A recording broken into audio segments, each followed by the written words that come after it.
Podcast Literasi Digital. Siberkreasi.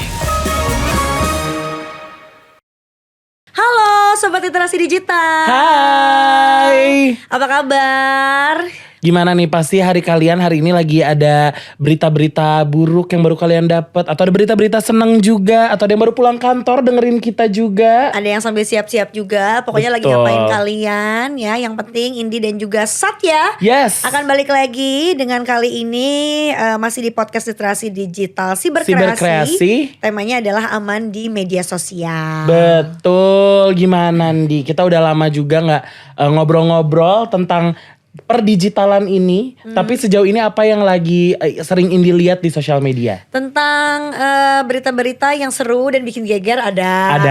Ada banget. Tentang yang hiburan-hiburan, meme gitu banyak.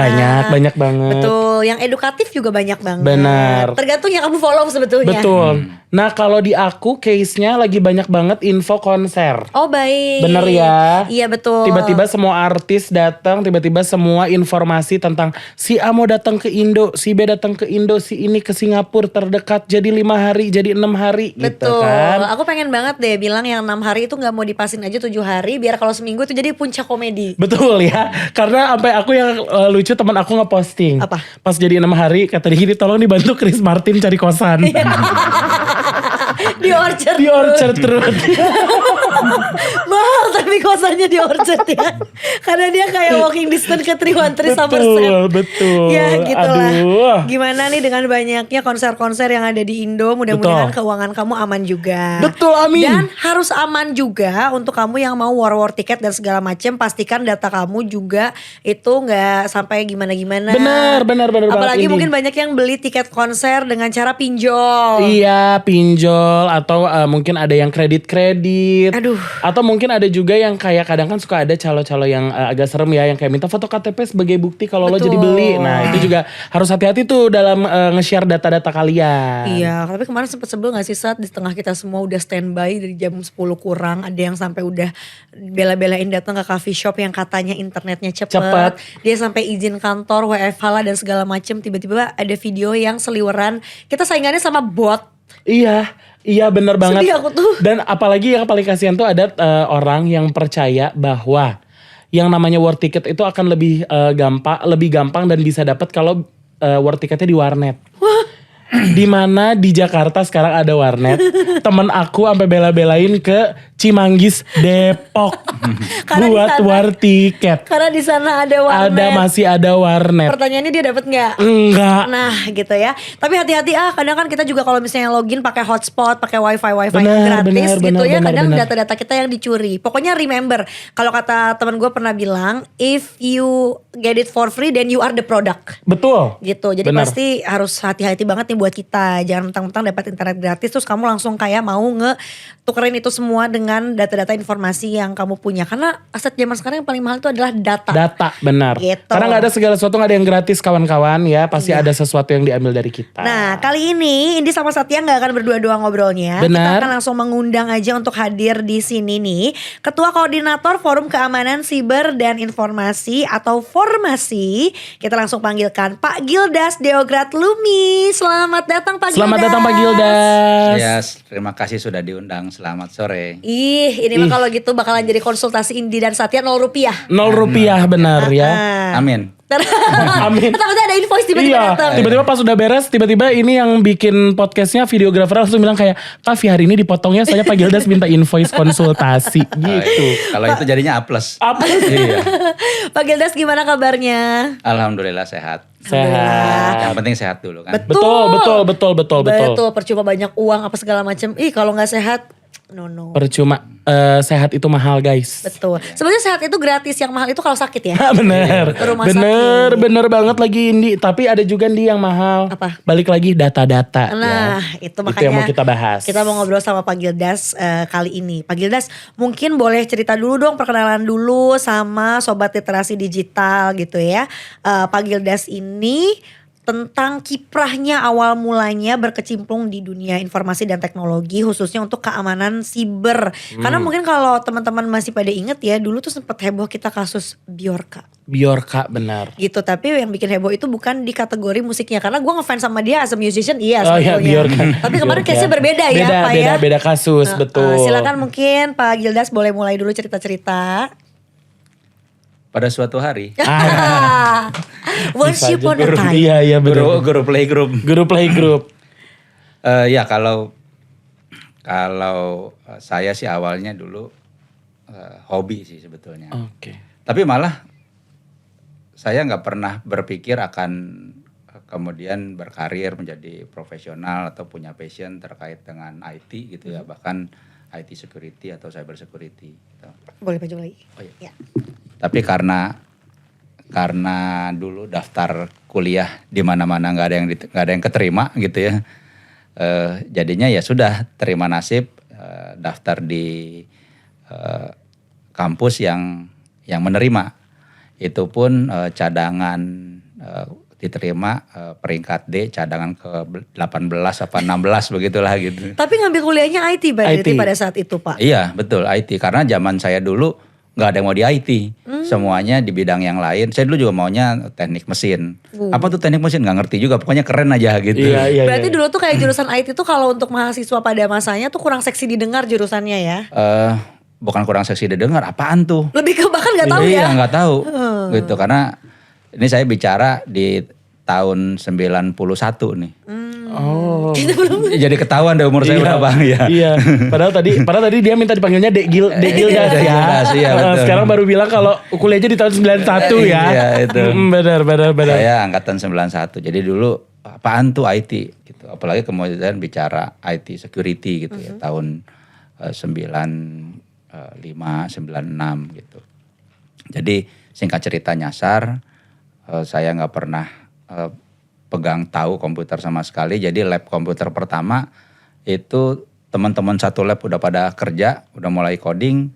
Saya masih bingung cara nyalainnya bagaimana.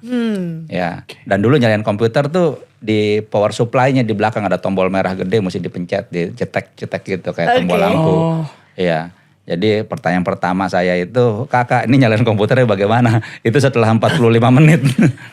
Dan setelah itu nggak ada yang tahu kalau ternyata Pak Gildas akan jadi, aku bisa bilang salah satu orang yang Betul. megang dan Ahli di bidang keamanan siber lah. Betul Ya. ya. Pak Gildas jujur aja nih, ketika aku tahu bahwa Pak Gildas itu punya keahlian dalam bidang cyber defense, aku sebagai anak HI dulu tuh kalau misalnya mendengar kata-kata defense, kayak national defense, berarti pokoknya defense itu pertahanan.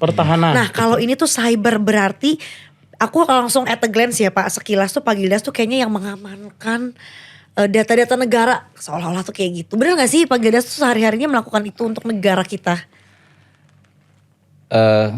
Ya ada benarnya, ada Enggak juganya. ada enggak juganya. Nah gitu. apa tuh kira-kira ya? Ada benarnya itu dalam artian memang kalau nggak salah di tahun 2013 begitu ya. Itu saya dan teman-teman diundang oleh Menteri Pertahanan waktu itu Pak Purnomo. Kami diminta paparan menjelaskan kondisi saat itu seperti apa dan seterusnya. Singkat cerita beliau memutuskan untuk mulai membangun pertahanan siber gitu. Jadi ya bahasa kerennya cyber defense. Ya kita relatif terlambat sebetulnya. Saya sudah dari 2007-2008 tuh sudah mengusulkan untuk dibentuk angkatan siber di TNI. Tapi memang waktu itu terlalu cepat gitu karena contoh negara-negara lain belum ada. Dan sekarang sudah banyak negara punya angkatan siber dan kita belum. Gitu. Jadi ini cerita panjang sebetulnya kalau bicara terkait dengan pertahanan siber. Ya saya bantu untuk mengembangkan di awal, termasuk teknologinya, SDM-nya. Kemudian ya kalau sehari-hari sih sekarang sudah bukan saya lagi, tapi teman-teman di Kemhan dan TNI sudah punya tim. Ya kalau kemudian dibutuhkan dalam konteks tertentu seperti waktu itu pengamanan VVIP G20 ya saya dan teman-teman Berangkat. dipanggil panglima berangkat gitu. Oh gitu. Tapi kalau misalkan ada yang menarik juga nih Indi, dari yang kita dapat bahwa ada informasi tentang Bapak ini keahlian dalam bidang cyber defense SCADA/DCS. Itu tuh apa Pak Itu tuh Gildas? apa Pak? Iya. SCADADCS tuh apa Pak? Mungkin boleh dijelasin nih itu bidang ilmu apa nih ke sobat literasi digital? Ya, kalau sekarang mungkin bahasa awamnya jadinya bicaranya IoT gitu ya, Internet of Things. Oke. Tapi kalau kita bicara SCADA, DCS itu Digital Control System, itu otomatisasi di pabrik lah begitu. Saya dulu 20 tahun lalu gitu ya, itu bekerja di perusahaan migas. Saya jadi cyber security arsiteknya di Total Group di Perancis. Itu ya salah satu tugasnya memastikan keamanan instalasi produksi minyak dan gas sampai ke distribusinya. Oke, itu bisa dibilang jadi salah satu bekal Bapak untuk sekarang akhirnya bisa berkarir, apalagi punya kontribusi untuk cyber defense negara kita. Bukan salah satunya sih, benar satunya. Benar satunya. That's the thing. That's Iya, the only thing. Iya, Betul, iya, betul. pengalaman itu kan berjalan seiring dengan waktu ya. Jam terbang. Jam terbang, Itu betul dia. ini. Itu kalau pilot. Oh iya, berarti kalau ini jam ngelayar nih. Kalau Bapak lebih ke jam ngelayar ya. Iya, Karena jam surfing. ngetik. Jam ngetik, Iya, jam ngetik. ya. Karena mungkin kalau misalnya teman-teman pengen tahu juga ya, ini jam terbangnya Bapak gitu ya, sampai pernah menyelesaikan udah lebih dari 100 proyek keamanan siber di 15 negara dan juga untuk lebih dari Wow. 80 organisasi. Nah, tapi berarti kalau gitu bukan cuma di tadi Perancis, Dan Indonesia, Indonesia. negara-negara mana lagi tuh Pak? Banyak ya, Amerika, Nigeria, Iran, Libya. Benar-benar semua benua ya Pak ya? Semua benua dapat tuh Pak. Iya, tanda kutip semua benua lah, kecuali Australia. Oh. Menarik ya, padahal kan benua paling dekat sama kita ya. Iya, ternyata kayaknya udah punya duluan katanya gitu. Jangan-jangan. Oke, nah Enggak, Pak, di sana kan soalnya kan banyak kanguru. Oh banyak Iya, kanguru ya. betul. Benar, jadi nggak orangnya nggak banyak maksudnya nih, menurut si Bapak tuh kayak. Kalau Kang Dedi di sini, gitu. Kalau kanguru di sana, Kanguru di ya sana, Allah, betul. Bapak jangan lucu-lucu Pak. Nanti nasib saya ini gimana Pak? Nanti Bapak terus MC-nya lagi. Oke, Pak Gildas, tapi ini yang menarik juga ya, dari sekian banyak proyek yang pernah Bapak selesaikan gitu ya. Bapak tuh jadi dikenal sebagai, ada istilahnya white hacker, Sat. Nah itu juga yang aku penasaran banget Betul, nih. karena kan mungkin kalau selama ini kita mendengar kata hacker tuh kayaknya memang kriminal ya. Konotasinya negatif. Betul, sekarang tuh white hacker tuh jadi kayak apakah yang menghadang hacker-hacker itu atau mencegah hacker-hacker itu, terutama pas kemarin di kita tuh sempat heboh yang kasusnya Bjorka itu Pak, yang Iya. data kita klik banyak banget ya Pak. Nah pada saat itu apa yang Bapak lakukan Pak? Kita pengen tahu tuh di tengah kegaduhan saat itu ya. Betul, betul. Waduh, ini pertanyaannya banyak. Memori saya ini KW4 nih. Pak aku juga 521 giga, Iya, iya. 512. Aku malah 128 Pak. Oh iya, saya 1,4 megabyte malah. Oh MB ya Iya. Bapak ya. Minimal tera. Masih disket zaman jadul. Disket, tuh. disket, Iya, betul. disket jadul. Jadi mudah-mudahan inget ya, kalau Iya, nggak iya. inget tolong diulang. Tadi apa ya pertanyaan? Pada saat yang case Bjorka deh, gimana nih Pak Gil? Yang pas penanganan kasus Bjorka itu Oh tuh iya, kemarin. iya, iya, oke. Jadi kalau kita mau bicara soal peretasan saat ini, sebetulnya kita mungkin membayangkannya internet itu sebagai gunung es gitu ya. Yang kita menerima banyak kemudahan, pencet-pencet makanan datang gitu ya. Pencet-pencet transportasi online datang. Itu kita hidup di permukaan gunung es nih. Yang sekarang kita lihat, kita bisa cari, kita bisa tonton. Nah, di ujung paling bawah gunung es itu namanya dark web. Itu isinya 99,9% penjahat lah. Ya. Semua terkait hal yang ilegal ada di sana. Mau human trafficking, jual beli organ, jual beli drugs, senjata dan segala macam. Termasuk jual beli malware, virus lah gitu ya, malicious software. Termasuk kemudian di package jadi service, hacking as a service. Oke. Bicara ransomware jadinya ransomware as a service. Gitu. Dimana sisanya yang 0,01% itu ya aparat penegak hukum, atau kami yang melakukan research terkait dengan keamanan siber. Gila ini kayak lagi ngobrolin yang mafia-mafia di film-film. Bener-bener kayak di film-film gitu ya. Oh iya, lebih mengerikan sebetulnya. Tuh kan. Kalau nggak kuat mentalnya jangan main di dark web.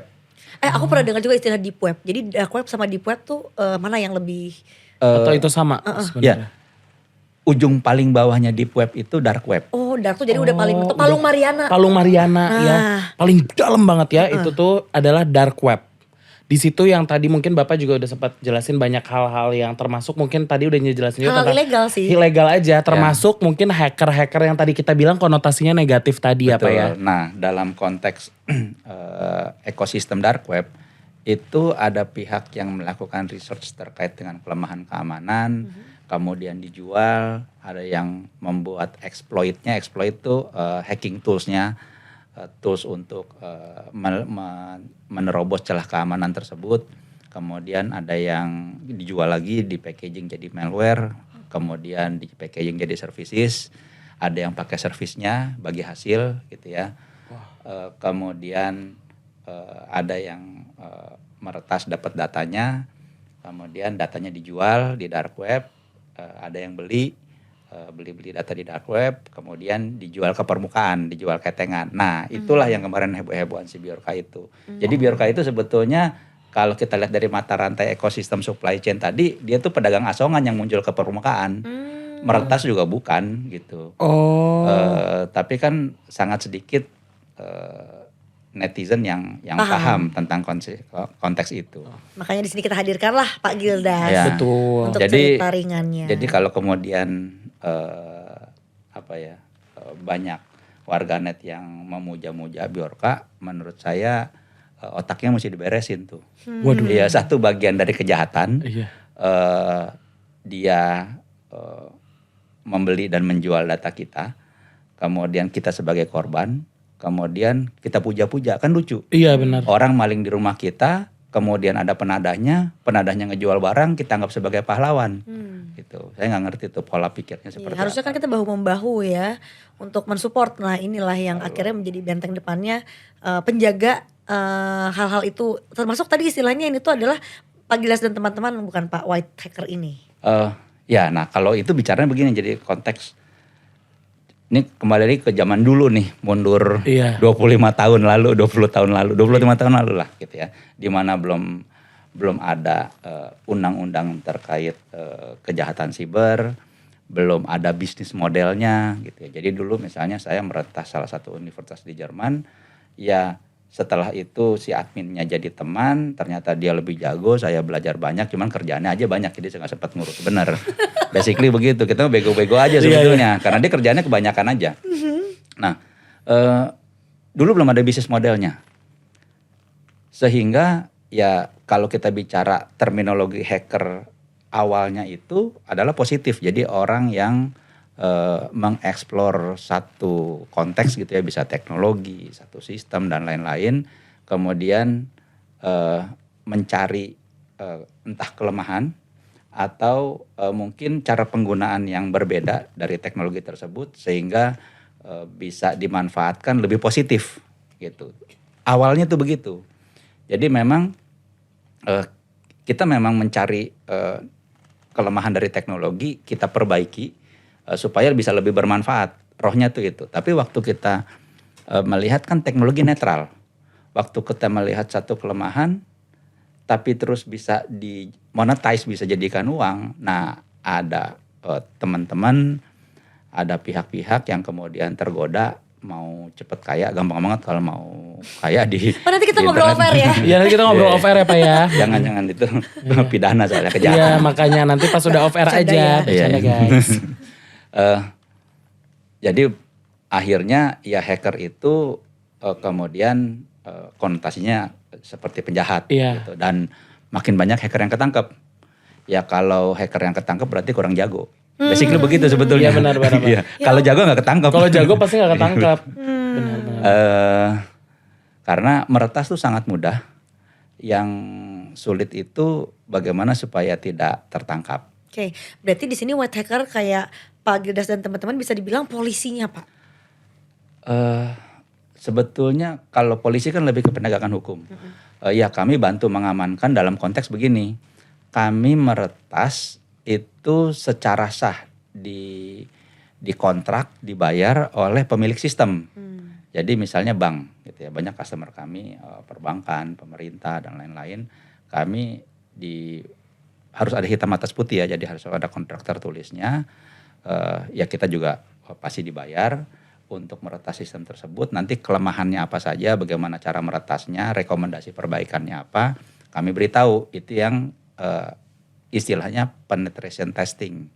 Gitu. Jadi kita bilangnya pentest, yaitu proses illegal hacking. Legal hacking. Hati-hati ya, banyak orang bicara soal ethical hacking. Nggak ada tuh ethical sekarang. Zaman dulu iya betul, etis tidak etis. Begitu ada undang-undang di Indonesia, undang-undang ITE, menjadi hitam putih. Kalau tanpa izin ilegal. Dan itu pidana berat ancamannya. Gitu. Oke, Pak, tapi yang biasanya ya common ya kita ngedengar itu yang dihack atau diretas itu adalah data gitu, data-data mengalami kebocoran. Dan kenapa kita tuh sering banget di-encourage untuk ayo amankan data lo jangan sampai bocor, sesimpel sering mengganti password misalnya, KTP juga jangan dipublish sembarangan. Tapi ada juga orang yang bercandaannya kayak apa sih data gua kan nggak penting tuh, kalau mau nge-hack gua juga mau hack m-banking gua saldonya juga nggak ada. Nah, jadi sebetulnya kenapa sih Pak kita tuh penting banget untuk memprotek data kita dan kenapa seberharga itu data? Nah, makhluk-makhluk yang punya pola pikir seperti itu yang tadi perlu direvolusi. Perlu diedukasi nih ya Pak? Diedukasi dan direvolusi pola pikirnya, dan banyak orang begitu.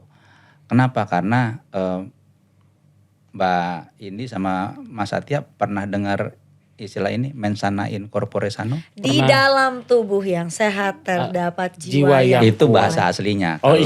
Kalau bahasa Jawanya terjemahannya problemnya di sana, yang bikin masalah di sana yang jadi korban di sono. Tuh mensana in corpore sano. Oh di sana dan di sono. Iya, Ada di sono. Iya. Ya Allah, makin kesini makin ke sono. Iya, betul. Dilihat-lihat makin kesini makin kesana. Iya, dilihat-lihat Pak Gildas juga makin kesini makin kesana ya. Betul. Contoh. Misalnya tadi ada orang yang tadi karena dia tidak peduli, karena dia tidak paham, tidak mau paham, tidak menghargai informasi tentang dirinya dan seterusnya, kemudian WA-nya diretas.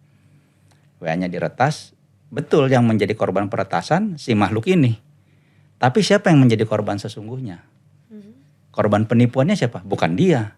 Teman dan saudara-saudaranya. Oh iya. Itu yang saya bilang contoh mensana in corpore sano. Yang gak peduli di sana, yang jadi korban di sono. Betul. Makanya kita sering banget ngedengar ada kalau teman tuh biasanya Pak saling bantuin dan jagain quote on quote di sosial media kayak guys awas ya kalau ada yang WhatsApp misalnya atas nama Satya minjem uang jangan percaya. Karena lagi di hack kan gitu-gitu ya Pak WhatsAppnya. Ya tapi kemudian tantenya, omnya, saudara-saudaranya yang ketipu banyak. Ya dirugikan kan mereka ya. Betul. Dan itu ya mikirnya. Betul. Kemudian substansinya di era saat ini gitu ya. Kita tuh tidak kurang dari sekedar informasi secara horizontal ya, di luar urusan vertikal dengan Tuhan yang Maha Esa di atas, tapi secara horizontal kita tuh tidak kurang hanya informasi. Contoh misalnya ada pihak yang bisa mengganti seluruh informasi terkait dengan Mas Satya. Di database kependudukan, di kepolisian, di perbankan, di kantor, semuanya bisa diganti. Satya diganti jadi misalnya Sinta. Jenis kelaminnya perempuan. Cantik ya Sinta. Sintanya dan Jojo ya. Sinta L. Sintal alias gendut ya Pak ya. Makasih. Buntal, Sintal. Oke Pak. Pertanyaannya masih ada nggak Mas Satya? Secara tubuh segede ini masih ada ya? Masih ada. Tapi di data hilang. Masih ada di ingatan saudara dan teman yang masih ingat. Betul. Tapi secara substantif kalau kemudian datang ke bank mau bertransaksi nggak ada sih. Adanya Sinta. Nggak ada Satya. Nggak ada. Datang ke kelurahan mau urus data kependudukan, KTP segala macam nggak ada Satya. Gitu ya dan seterusnya. Jadi itu yang sering saya bilang sejak 10 tahun lalu, kalau kita ini adalah informasi. Hati-hati. Jadi waktu kita memberi informasi tentang diri kita ke pihak lain tanpa peduli tentang hal itu dengan pola pikir kita ini siapa dan segala macam, kemudian tanda kutip diri kita diperkosa, di abuse, kemudian kita komplain gitu ya. Padahal kita sendiri yang tidak pernah menghargai diri kita sendiri. Benar-benar. Dan dampak tanda kutip perkosaan di dunia maya itu nyata. Ada yang sampai mau bunuh diri dan seterusnya.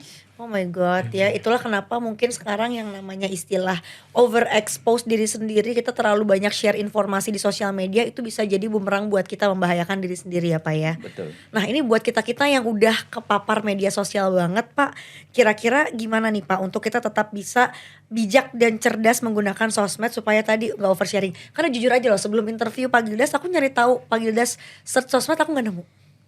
Ya kita adalah orang yang selalu digging dulu Pak tentang narasumber. Tapi minimal dari search akun Instagram aja. Nah kami tuh gak menemukan Gak akunnya menemukan Pak akun Gildas. Pak Gildas. Pasti ada sesuatu Pak Gildas sebagai yang ngerti hal-hal kayak ginian. Pasti udah sangat concern terhadap data pribadinya Pak Gildas gitu. Nah ini mungkin bisa kalian di-encourage juga ya. Sobat literasi digital buat yang setiap hari tuh kayaknya sosmedan. Seperti kita contohnya. Seperti kita berdua ya. Mungkin gimana nih Pak caranya untuk tadi bijak dan cerdas dalam menggunakan media sosial? Satu sih sebetulnya, kalau mau aman, perilaku kita di dunia nyata itu di copy paste ke dalam dunia maya, gitu ya. Satu itu. Kedua, internet itu memang dilahirkan, teknologi yang dilahirkan tanpa aspek keamanan sama sekali. Saya suka pakai analogi, internet itu teknologi yang dibikin untuk di surga. Pernah ke surga nggak? Belum. Saya ceritain. Saya pernah. ceritain, pernah. Makanya saya ceritain. Kata Aldi Taher kalau di surga ntar udah gak bingung. Betul. Di surga itu semua orang baik.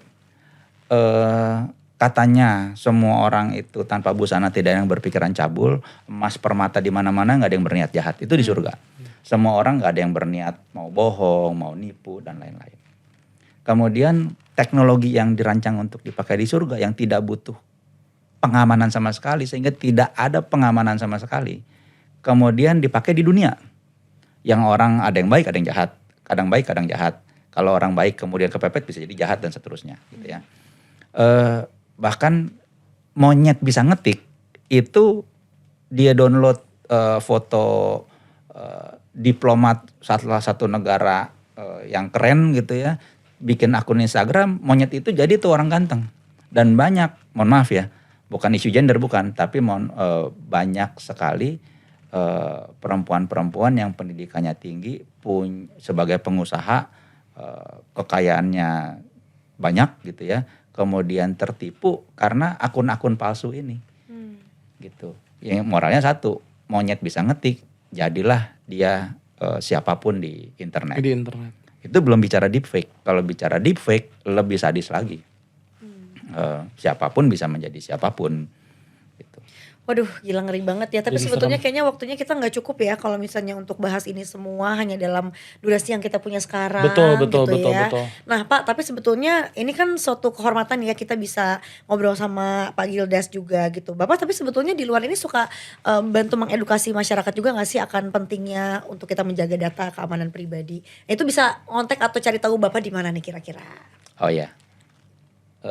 Ya saya sebelum ada apa tadi nih program-program siberkreasi, literasi digital dan segala macam, sejak ya awal tahun 2000-an sudah melakukan kampanye lah kaitan dengan keamanan di dunia maya.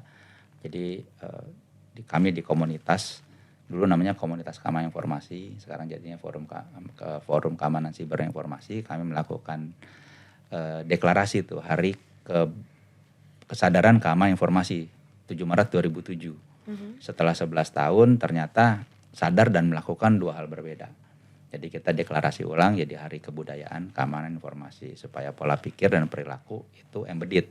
Oke. Nah, saya memang tidak aktif di sosial media. Saya punya Twitter ya setahun 2 kali lah nge-tweet atau setahun 4 kali. Atau mungkin buat kepo-kepo aja pas scroll-scroll aja? Enggak juga? Secara profesional saya punya akun di LinkedIn. Tapi itu isinya ya kaitan dengan hal-hal terkait profesional lah, tidak terkait project-project lah ya Pak ya. Tidak terkait dengan pribadi, betul. Saya punya akun Instagram tapi hanya buat saja. Nggak dimainin? Nggak aktif juga, nggak dipakai juga. Kemudian apalagi ya? Dulu punya Facebook, dulu banget, tapi juga udah nggak aktif.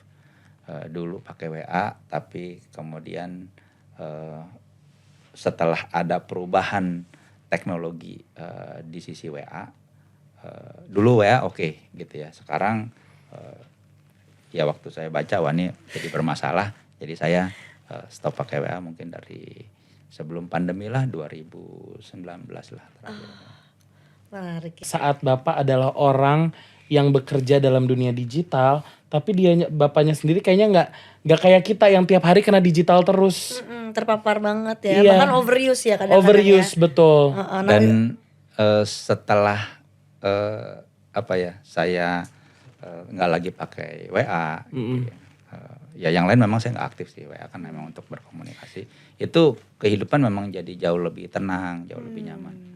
Ya mungkin jadi pesan-pesannya adalah gunakan internet secukupnya aja Betul, gitu ya. betul. Jangan sampai kayak duniamu pindah ke dunia maya. Ke dunia maya, Betul. itu yang paling penting. Betul. Oke, kalau gitu. Bapak terima kasih banyak buat ngobrol-ngobrolnya hari ini Pak Gildas. Terima kasih banyak. Terima kasih Mbak Cindy, Mas Menurut Satya. aku ini adalah obrolan yang paling berbobot tapi nampak banget di otak aku. Betul, jadi semakin concern lagi dan sekarang aku nggak aneh sih kalau ada orang-orang yang pada saat menggunakan laptop itu ditutup kameranya. Oh iya We'll benar. never know ya gitu. Speakernya juga ditutup lah, diplesterin apa diselotipin. Iya ternyata ya mungkin karena memang ini tuh jadi sesuatu yang penting juga di era modern sekarang, era digital sekarang ya. Baiklah kalau gitu mudah-mudahan juga Sobat Literasi Digital ya ini informasinya bermanfaat. Kita bisa ngobrol sama Pak Gildas langsung, benar-benar such an honor. Yes. Dan juga kalau misalnya mungkin bisa di summary ya, jangan meremehkan yang namanya data. Karena Betul. mungkin kalau kamu ngerasa aduh aku mah apa atuh cie gitu ya. Aku kayaknya gak ada yang bisa diretas dan data aku gak berguna. Tapi yang dirugikan bukan kamu, justru orang-orang di sekitar Di kamu ya. sekitar kamu, betul banget Indi Arisa. Oke, kalau gitu terima kasih sekali lagi Pak Makasih. Gildas. Bapak terima kasih banyak Mas Indi, atas waktu Mas dan Satya, makasih kesempatannya ya. Betul, dan selaku- informasinya juga. Iya, Pak Gildas Deograt Lumi selaku Ketua Koordinator Forum Keamanan Siber dan Informasi. Yes. Kalau gitu untuk Sobat Literasi Digital kita nanti akan ketemu lagi di episode-episode berikutnya. Jadi Betul. jangan lupa untuk pantengin terus setiap episode dari podcast Literasi Digital Siberkreasi. Bye. Podcast Literasi Digital Podcast Literasi Digital Siberkreasi. Siberkreasi.